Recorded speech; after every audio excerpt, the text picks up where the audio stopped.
Androany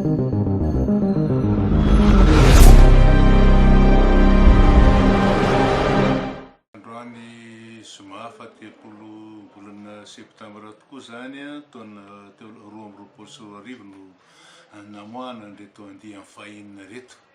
Vita araky ny eritreretana sy ny vinavinana atao ilay izy a, tanteraka soamantsara, marina fa nisy fanelingelenana ihany tao anatin'izy io satria mbola tao anatin'ny ramborambon'ny corona tsika ny Covid-19.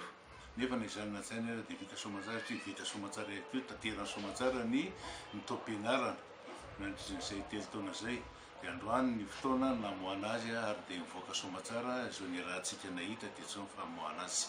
Telopolo teo eo no andiany mivoaka teto androany, izay moa ohatran'ny tsindro tamin'ny sy ny confinement iny a, efa somary niato elaela le klasa satria confinement izay raha marina teo anatin'ny telo taona artikatra andiany ty efa andiany telo koa, ka tany amin'ny 2019 a 2020 tany dia efa nisy niala andarana tsikely ireo mpianatra ireo. Hita moa zany no ny fahasahiranana raha malaza dia tsy famezatsiny, dia anisan'ny antony anankiray nampihenany effectif navoaka androany confinement nandritry ny Covid teto amintsika iny. Ireo moa zany zao misy filière anankitelo dia ny filière agronomie, paramètre ary communication.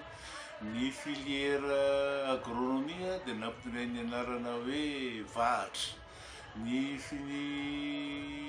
paramètre dia nampitoray ny anarana hoe kintana, ary ny communication nampitoray ny anarana hoe soa. Ireo zany no anarana entin-drareo, fa ny tema nentin-drareo zany amin'izao fivoahany teto dia ny hoe ndao hiasa ho fahazavana. Zay zany ny tema vika. Inona moa ny dikany tsara tena amizay fahazavana zay? Satria ny asa no miteraka fahazavana ary ny asa no miteraka fahavelomana, ka rehefa miasa dia mazava ho azy zany fa afaka miady amin'ny fiaina. Ny amin'ity taom-pianarana ity zany zao ny fidiran'ny mpianatra vaovao dia amin'ny 10 oktobra ary io ny fotoana hidiran'ny mpianatra première année zany, fa ny classe rehetra moa zany ny deuxième année sy ny troisième année ary le première année ka raha deuxième année dia efa mitoetra ny hatrany foana ny azy. Io moa ny azy 11/10 ny taom-pianarana zany dia ohatrany dia mandeha foana, fa le tena mpianatra vaovao hiditra première année na amin'ny agro na amin'ny paramètre na amin'ny communication amin'ny 10 octobre fidirana.